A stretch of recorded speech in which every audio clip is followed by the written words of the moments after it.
Hello and welcome to my homestead. Yes, you're looking at a bunny. It's not very happy with me because I mowed the lawn and it lost some of its grass where it used to hide. Now that we had this diversion, let's go take a look at some of my melons. So here we are in one of my patches. This is the one in the front of the house. This is what I call my first batch or early planting. I have the watermelons and I have some sweet potatoes here. And this is where the bunny likes to sleep. You can see the indentation. But this is why we're here. Watermelons. Nice, large, getting ripe.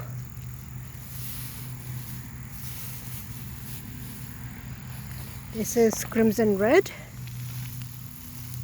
You can see it still has a ways to go. But unfortunately, this vine has already died. The vine beetles, the squash bugs ate it. So since the vine is dead, it's not going to create any more sugar flowing. You can see the dead vines. So this particular melon will not ripen completely, and I will feed it to the chickens. Not all of the melons here were a bust. We actually picked about 6 melons from here already, and they were quite nice and ripe. You have seen them before. I shared your video before as I picked them. Very nice sugar baby, and these crimson reds. But this is exactly why I wanted to plant in multiple waves. So this patch got attacked by the squash bugs before anything else, and it will die off. In the meantime, I have another patch that's getting ready, and that one has grown significantly, so let's take a look at it. Before we go to the next patch, let's just stop here for a second. This is one of my favorite spots. Lots of beautiful flowers, and they really attract the bees and butterflies in the morning. When the sun hits them, this whole area is buzzing. Alright, let's move on. So here we are. This is second patch. As you can see, it's much bigger. This is 12 by 50 or 80 or something like that. So 80 feet. Lots of watermelons. These were not as densely planted, so they had a lot more room to spread, more room for the vines, but they still covered everything as a carpet. Now I already picked one watermelon from here. The second one on this spot is still growing, but you can see where the first one was. They're getting nice and big.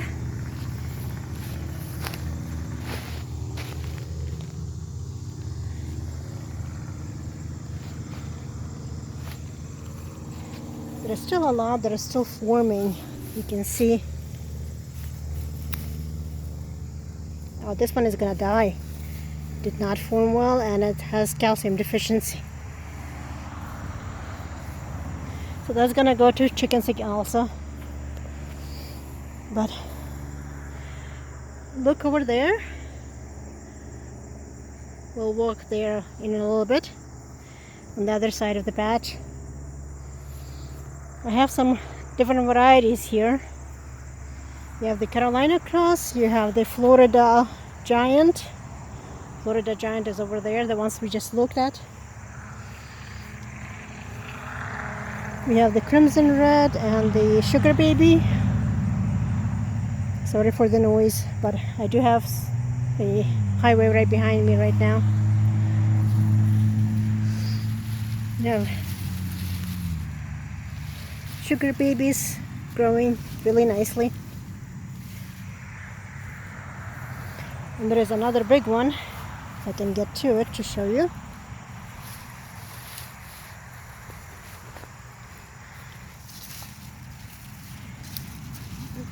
That's a really nice one.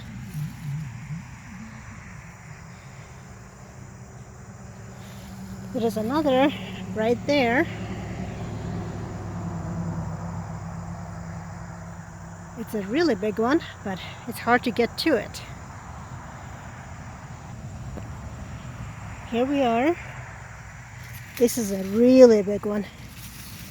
I know it's hard to see, but right now I would estimate this is close to 50 pounds. It's a big watermelon. I mean, we're talking about 2 feet by a foot in size.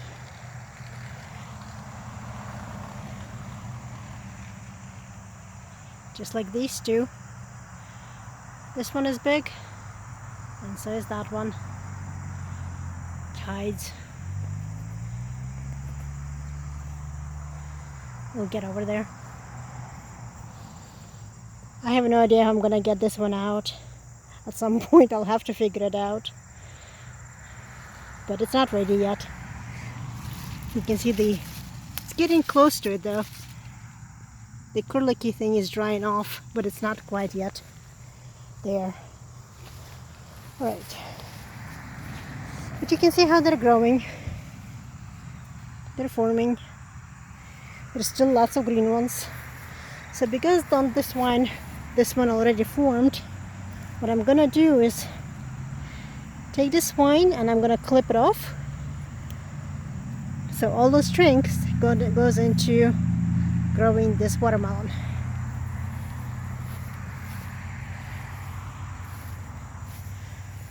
Here is another big one.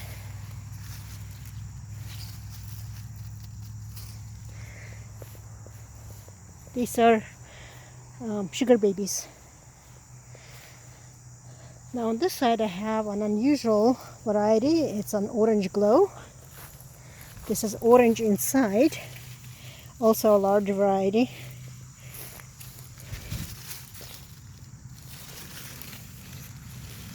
It's not ready yet. It's just beginning to ripen.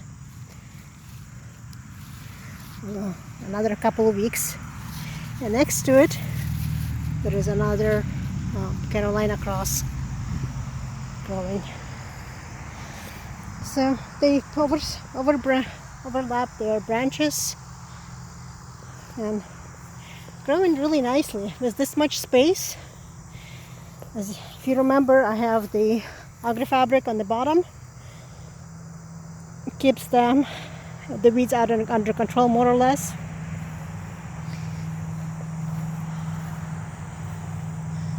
So really a lot of growth here.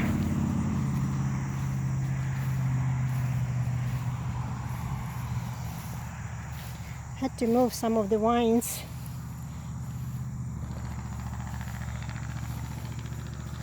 There's a lot of young watermelons. You can see they're hiding. This one is not nearly done yet. The curlicky thing is still green. So it's gonna keep growing for a long time. Maybe another month.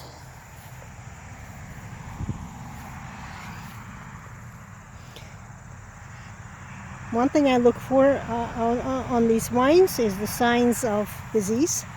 Luckily I don't see it yet.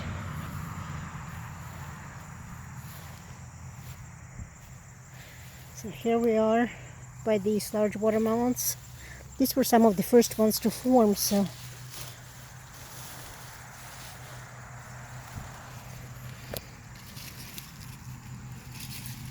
this one still has a ways to go. Again, curlicky thing is just beginning to dry out. Look at the size of this baby. I think it's getting ready to be picked.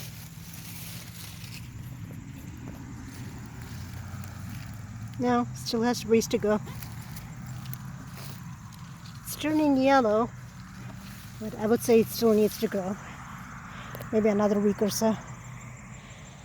But they're large, and again, I have no idea how I'm going to get it out of here.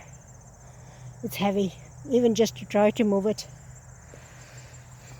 So You get the idea what it's like.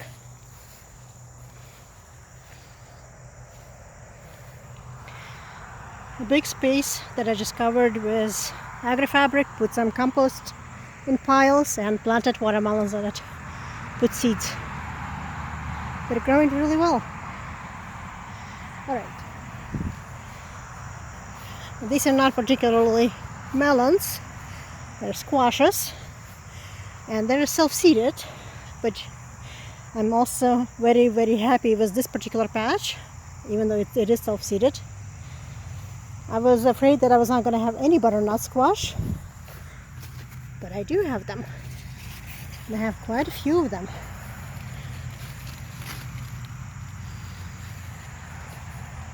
Some are just beginning to turn color.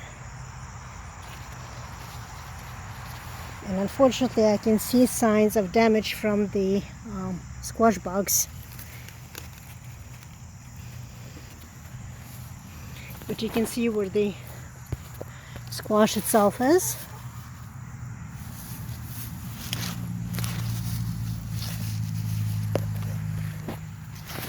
So self-seeded or not, I'm still going to have lots of squash for this winter.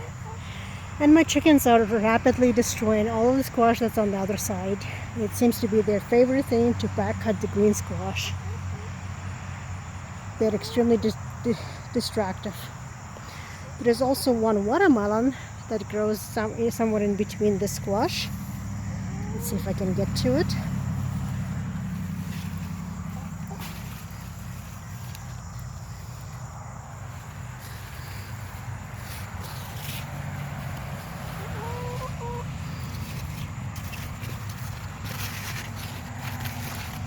You can see the squashes.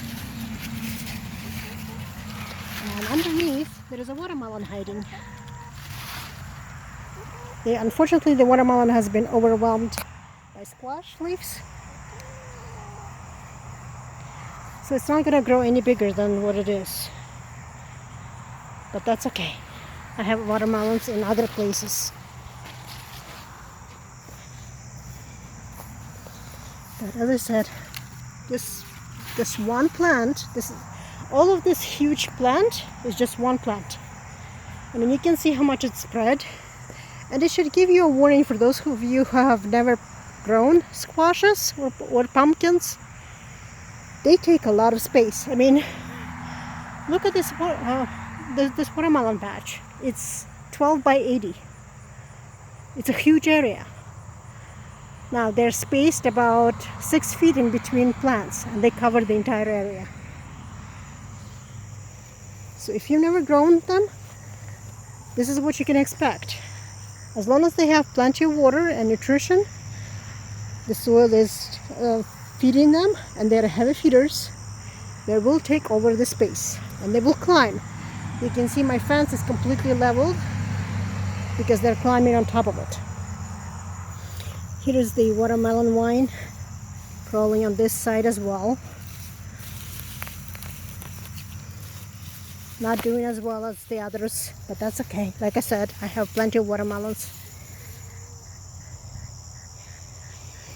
But it's definitely been killed off by the grass and by the squash. No complaints from me though. Alright, let's move on to the other squashes. So here on the back I have another patch with cantaloupes. I don't really expect them to do much. All I did was just throw some seeds in from one of the cantaloupes that my sister cut up, and she really liked the taste. They're growing, they're blooming, but they're not getting a whole lot of sun. So I don't expect a lot of melons from here. Now if we go past this jungle, I've shown you before the squashes that are climbing up on top. And you can see the damage already from the squash bugs. When you see this wilting, that's a squash bug literally sucking the life out of the vine. You can see where the healthy vines are and where the wilted ones are. So the bugs are literally feeding on the vines. Luckily, this is a robust vine. It already had set fruit a long time ago.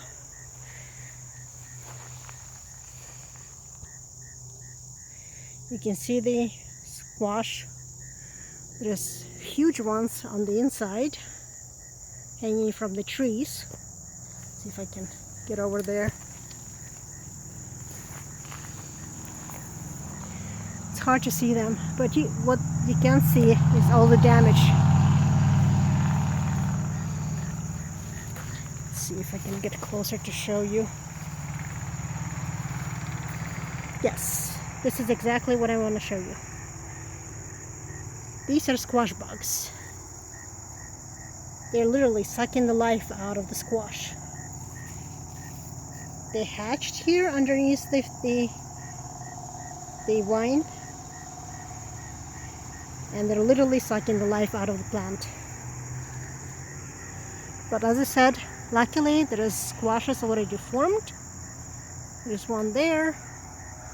There is a bunch hanging. There is a big one hanging in there. You can see the red.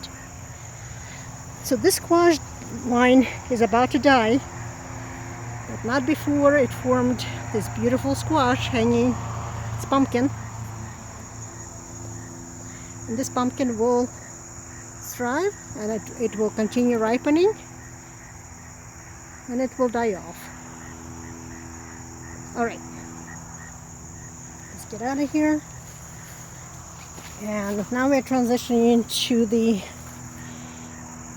Pennsylvania Dutch hardneck or winter squash crookneck. You can see it hanging. See a better angle for you. This is what it looks like when it's younger. Green. Again, they like to climb. So the nice thing about this is all the seeds are in the round part, and the neck is completely seeds free. Also likes to spread and climb up. You've seen my zucchini before.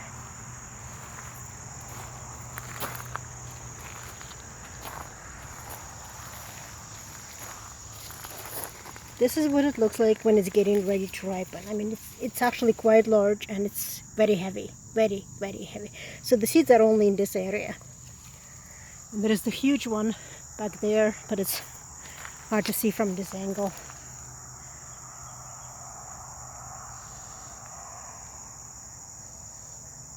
Hiding under the leaves. Try not to go there too much to disturb it. Alright, let's go take a look at another cantaloupe.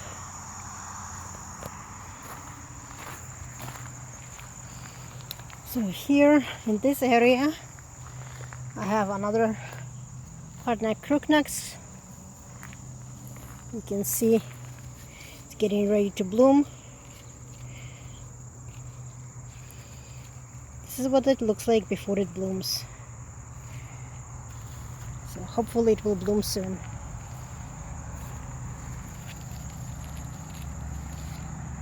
They love to climb, so it's getting ready to get even bigger. I do have a few regular cantaloupes. Unfortunately, the vines are almost dead. So here are the cantaloupes as they're growing. We have teeny tiny ones. They're tiny because they never got a chance to really grow well.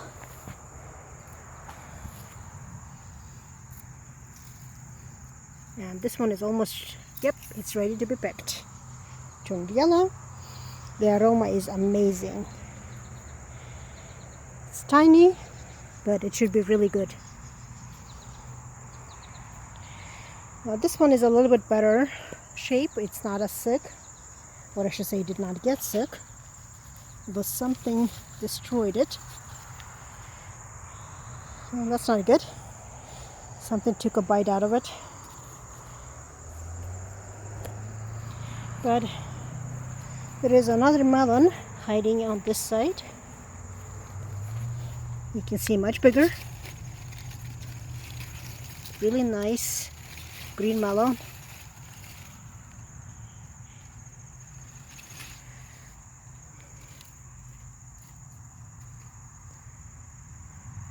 And there is another one forming over here next to it. Just formed.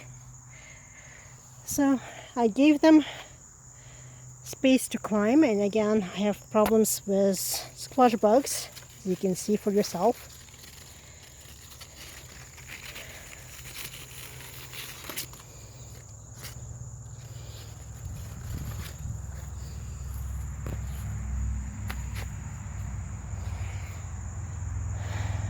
But melons like to climb. All squashes do. If you give them trellis, they will climb, and they're perfectly happy to support their own weight. So this melon is not big enough for it to collapse, so it will continue climbing and continue growing. And the best part is it's growing out of pots. It's not in the ground. So you can see the roots are in the pots. And they're quite happy, nice healthy greenery. So you've seen some of my melons and squashes and pumpkins. I hope it will help you grow your own and have fun with them, because I can guarantee you that what you get in the store is so much less flavorful than what you can grow yourself. On this note, thank you for joining me, and until next time.